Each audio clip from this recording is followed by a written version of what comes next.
சென்னையில் அரசு மருத்துவமனையில் டாக்டர் கத்தியால் குத்தப்பட்ட சம்பவத்தை கண்டித்து தமிழகம் முழுவதும் அரசு டாக்டர்கள் போராட்டத்தில் ஈடுபட்டிருக்கிறார்கள். அவசர சிகிச்சையை தவிர்த்து மற்ற சேவைகளை புறக்கணித்ததாக தகவல் சொல்லுகிறார்கள்.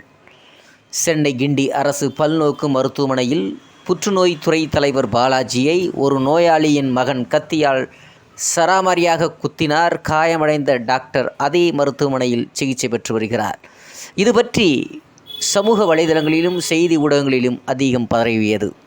இதை பற்றி நமது கடையர் செய்தி பிரிவு பொதுமக்களிடம் கேட்கும் பொழுது பொதுமக்களுடைய கருத்துக்களை பதிவு செய்கிறார்கள். அது என்ன என்பதை பற்றி பதிவு செய்கிறார்கள் என்று பார்த்தால், கடவுளுக்கு அடுத்தபடியாக மக்கள் நம்புவது மருத்துவரை. எனவே மருத்துவர்கள் மரண நிலையில் இருக்கும் நோயாளிடம் கொஞ்சம் மனிதாபித்தனத்தோடு நடந்து கொள்ள வேண்டும்.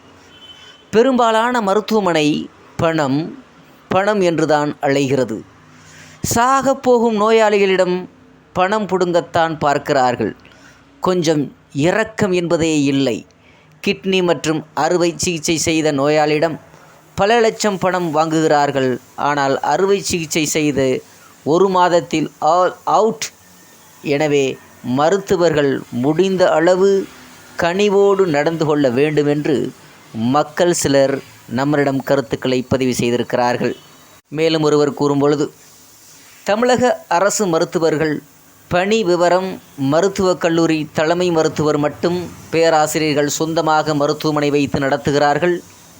காலையில் வந்து கையெழுத்து போட்டுவிட்டு தங்களுடைய மருத்துவமனையின் நோயாளியை பார்க்க செல்கிறார்கள். படிக்கிற இளநிலை மருத்துவர்கள்தான் நோயாளியை பார்க்கிறார்கள். அரசு மருத்துவமனையில் செவிலியர் பார்க்கிறார்கள். இன்றைய தமிழக அரசு மருத்துவமனை மற்றும் மருத்துவக் கல்லூரி நிலைமை இதுதான். ஆந்திரா, கேரளா அரசு போல அரசு மருத்துவர்கள் தனியார் தனியார் மருத்துவமனை தடை செய்ய வேண்டும். ஏன் மருத்துவமனை அவலங்களை வெளியில் கொண்டு வரவில்லை என்று மக்களும் புலம்புகிறார்கள். மேலும் ஒருவர் கூறுகையில், மருத்துவர் கத்தியால் குத்தியவரை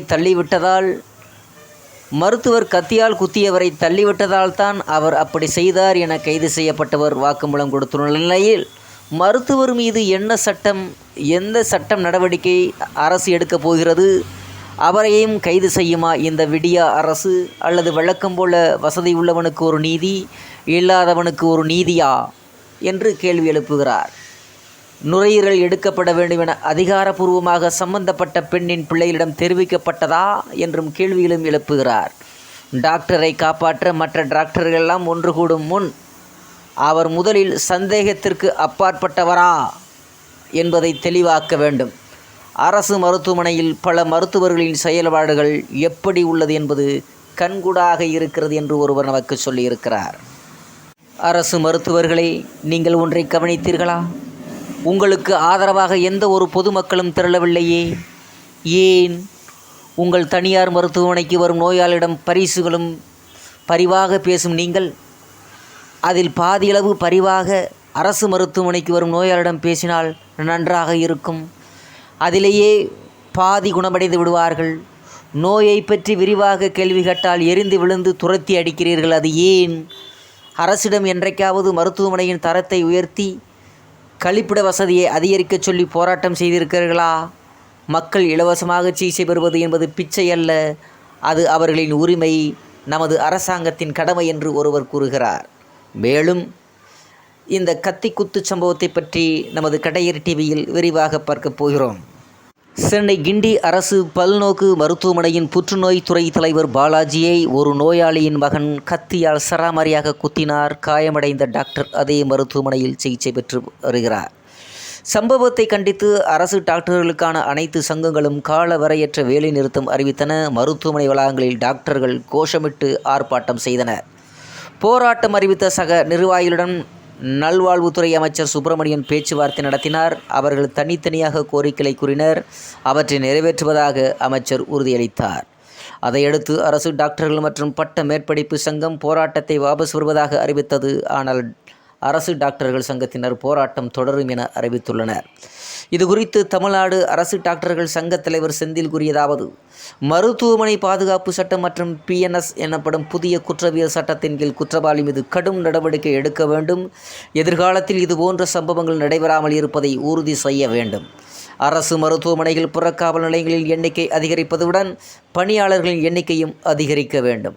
நோயாளியுடன் வருபவருக்கு உதவியாளராக பாஸ் வழங்கி வார்டுக்குள் வருபவர்களையும் கட்டுப்படுத்த வேண்டும்.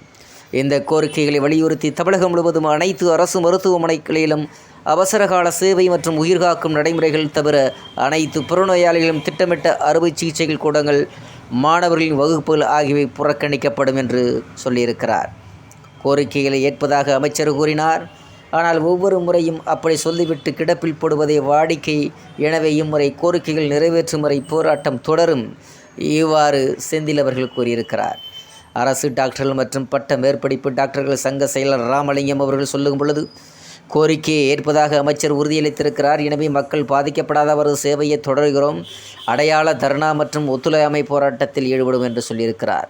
மருத்துவ சேவைகளை தவிர வகுப்பு கூடங்கள் போன்றவற்றை அடுத்த 3 நாட்களுக்கு புறக்கணிக்கிறோம் என்று சொல்லியிருக்கிறார். இந்திய மருத்துவ சங்கத்தின் தமிழக கிளை தலைவர் அபுல் ஹாசன் கூறுகையில், இன்று மாலை 6 மணி வரை எங்கள் சங்கத்தின் 45,000 டாக்டர்கள் வேலைநிறுத்தத்தில் ஈடுபடுவர். அவசர சிகிச்சையை தவிர மற்ற சேவைகளுக்கான தனியார் மருத்துவமனைகள் கிளினிக்கள் தனியார் மருத்துவமனைகளும் கிளினிக்களும் புறக்கணிக்கப்படும் என்றார். டாக்டர் பாலாஜி நலமிடம் உள்ளார். டாக்டர்களுக்கான பேச்சில் சுமூக தீர்வு ஏற்பட்டுள்ளது. கிண்டி மருத்துவமனையில் புறக்காவல் நிலையம் அமைக்கப்பட்டுள்ளது. அனைத்து மருத்துவமனைகளிலும் நோயாளிகளின் உறவினர்களுக்கான உதவியாளர் பாஸ் நடைமுறைப்படுத்தப்படும். மருத்துவக் கல்லூரிகள், மாவட்ட வட்டார மருத்துவமனைகளில் CCTV கேமரா பொருத்தப்பட்டுள்ளது. ஆரம்ப சுகாதார நிலையங்களிலும் கேமரா பொருத்தும் பணி நடக்கிறது. டாக்டர் பாலாஜி ஜெகநாதன் மீதான தாக்குதல் அதிர்ச்சி அளிப்பதுடன் வன்மையாக கண்டிக்கத்தக்கது. டாக்டர்களுக்கு எதிரான எந்த ஒரு வன்முறையையும் முற்றிலும் ஏற்க முடியாது. டாக்டர்கள் மற்றும் சுகாதாரத்துறையினரின் பாதுகாப்பை குறிப்பாக மருத்துவமனைகளில் உறுதிப்படுத்த அவசர மற்றும் உடனடி நடவடிக்கைகள் அவசியம் என புதிய தமிழகம் தலைவர் டாக்டர் க. கிருஷ்ணசாமி அவர்கள் வேண்டிக் கொள்கிறார். டாக்டர் பாலாஜி அவர்கள் விரைவாக உடல்நலம் பெற வேண்டும் என்றும் வேண்டிக் கொள்கிறார். அதே நேரத்தில் டாக்டர் பாலாஜி ஜெகநாதன் தாக்குதல் அதிர்ச்சி அளிப்பதுடன் வன்மையாக கண்டிக்கத்தக்கது என்று நமது தமிழக ஆளுநர் கவர்னர் ரவி அவர்கள் வருத்தம் தெரிவித்திருக்கிறார். டாக்டர்களுக்கு எதிரான எந்த ஒரு வன்முறையும் முற்றிலும் ஏற்க முடியாது. டாக்டர்கள் மற்றும் சுகாதாரத்துறையின் பாதுகாப்பை குறிப்பாக மருத்துவமனைகளை உறுதிப்படுத்த வேண்டும். அவசர மற்றும் உடனடி நடவடிக்கைகள் அவசியம் என்று கவர்னர் ரவி அவர்கள் கூறியிருக்கிறார். மருத்துவமனையில் சிகிச்சை பெற்று வரும் டாக்டர் பாலாஜியை மொபைல் ஃபோனின் மூலம் தொடர்பு கொண்டு முதலமைச்சர் ஸ்டாலின் நலம் விசாரித்திருக்கிறார். அதாவது பிரேமா புற்றுநோய் முற்றிய நிலையில் தான் மருத்துவமனைக்கு வந்தார். சர்வதேச தரத்திலான சிகிச்சை அளித்தோம். புற்றுநோயின் 5வது கட்டம் என்பதனால் அவரை காப்பாற்றுவது கடினம். இருக்கும் வரை வழி இல்லாமல் வாழ தேவையான சிகிச்சை அளிக்கப்பட உள்ளது. கேன்சர் பரவியிருந்தால் நுரையீரல் பகுதி அகற்றப்பட்டது. சிகிச்சையில் தவறும் இல்லை, தாமதமும் இல்லை என்று பார்த்தசாரதி என்ற ஒரு டாக்டர் கூறியிருக்கிறார். அவர் பார்த்தசாரி என்பது கிண்டி மருத்துவமனையுடைய இயக்குநர்னு சொல்லலாம். பிரேமா அவர்களுக்கு புற்றுநோய் முற்றிய நிலையில் தான் இந்த மருத்துவமனைக்கு வந்திருக்கிறாரு. சர்வதேச தரத்திலான சிகிச்சை அளித்தோம். புற்றுநோயினுடைய 5வது கட்டம் என்பதனால் அவரை காப்பாற்றுவது கடினம்.